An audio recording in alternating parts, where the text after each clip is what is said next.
का भरोसा था कि कोर्ट न्याय करेगा और उन्हें न्याय मिलेगा। हमें उम्मीद है कि आने वाले समय में एक भी झूठा मुकदमा या इस तरह का सरकार जो लगातार भारतीय जनता पार्टी की और वहाँ का विधायक, खासकर जो रामपुर का विधायक, वो भारतीय जनता पार्टी के लोग मिलकर के और एक ऐसा अधिकारी जिसको एक्सटेंशन पे एक्सटेंशन पे एक्सटेंशन पे एक्सटेंशन पे एक्सटेंशन कम बोला है मैंने, लगातार मिला है, वो अन्याय नहीं करेंगे। हमारे समाजवादियों के लिए खुशी का समय है कि जहां पर वो आज रिहा हो करके आज जेल से रिहा हुए हैं। वो सर, ये कुछ चंडू खाने की खबरें चल रही थी कि आजम खान साहब बसपा के नेताओं से संपर्क। देखिए, आदरणीय आजम खान साहब समाजवादी पार्टी और समाजवादी पार्टी के संस्थापक नेताजी और हम लोगों के साथ और भारतीय जनता पार्टी का मुकाबला करने पर आज से नहीं, न जाने कब से सबसे बड़ी भूमिका उनकी और समाजवादियों की रही है। और आज तो इतना खुशी का ये भी समय है कि जब आज मैं इन लोगों से मिलना हूँ, जहाँ एक पुरानी जगह पहुँचे, वहीं पर उन्हें भी आज ही न्याय मिला है। और हमें उम्मीद है कि आने वाले समय में उनके सभी मुकदमे खत्म होंगे और समाजवादी सरकार बनने पर जिस तरीके से मुख्यमंत्री जी ने अपने मुकदमे वापस लिए हैं, उन्होंने न केवल अपने मुकदमे वापस लिए हैं बल्कि डिप्टी सीएम के भी मुकदमे वापस लिए हैं, तमाम भाजपाई नेताओं के मुकदमे वापस लिए हैं। समाजवादी सरकार बनने पर जितने भी झूठे मुकदमे लगे हैं आदरणीय मोहम्मद आजम खान साहब पर, वो सब वापस लेने का काम सरकार में होगा।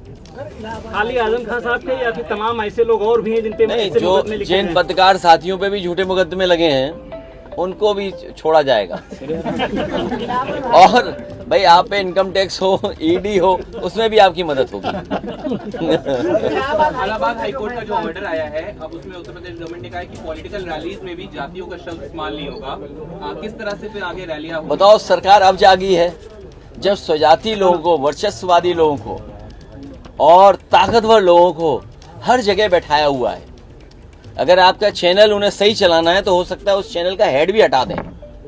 अखबारों के हेड तो हटे ही हटे हैं। तो ये जो 5000 साल पुरानी बातें थीं, उनको दूर कैसे करेंगे? बाबा साहब भीमराव अम्बेडकर जी को जाति की वजह से भेदभाव का सामना करना पड़ा। एनिमिलेशन ऑफ कास्ट उनकी जो किताब है, निबंध है, ऐसे वो पढ़ने लायक है कि किस तरह जाति के आधार पर भेदभाव हुआ है, लोग अपमानित हुए। डॉक्टर राम मनोहर लोहिया जिंदगी भर इस बात को कहते रहे कि जाति तोड़ो, समाज की व्यवस्था बने, और जाति तोड़ने का काम हो। नेताजी लगातार इस बात को करते रहे, संघर्ष करते रहे, हम सब लोग जोड़ते रहे। कभी बहुजन समाज के नाम पर हम सब लोग जुड़े एक साथ, और आज भारतीय जनता पार्टी पीडीए से घबरा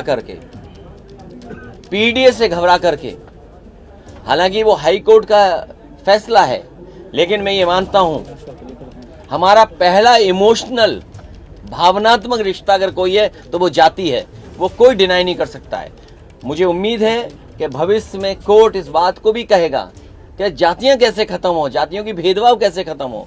कोई हमें जाति के आधार पर हमारा घर मकान न धुलवाए, कोई जाति के आधार पर प्रतिमा न धुलवाए, कोई जाति के आधार पर अगर मैं मंदिर चला जाऊं तो मंदिर गंगा जल से न धोए। हमें उम्मीद है कि ऐसे लोगों के खिलाफ भी कार्रवाई होगी जिन्होंने गंगा जल से किसी का घर धोया हो, मुख्यमंत्री आवास धोया हो, जाने के बाद मंदिर धोया हो। मध्य प्रदेश में 2 दिवसीय आप लोगों का प्रशिक्षण कार्यक्रम। ए, तुम कहाँ भाग गए मध्य प्रदेश? छोड़िए मध्य प्रदेश।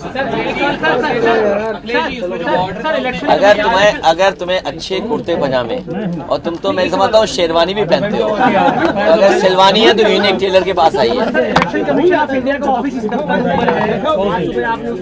ये पूरी बिल्डिंग सरकारी खाली। तो अखिलेश यादव को आप सुन रहे थे, प्रतिक्रिया अखिलेश यादव की आई है आजम खान की रिहाई पर। अखिलेश यादव कह रहे हैं समाजवादियों के लिए खुशी का मौका है, भरोसा था न्याय मिलेगा, और आखिरकार आज रिहाई हुई है आजम खान की।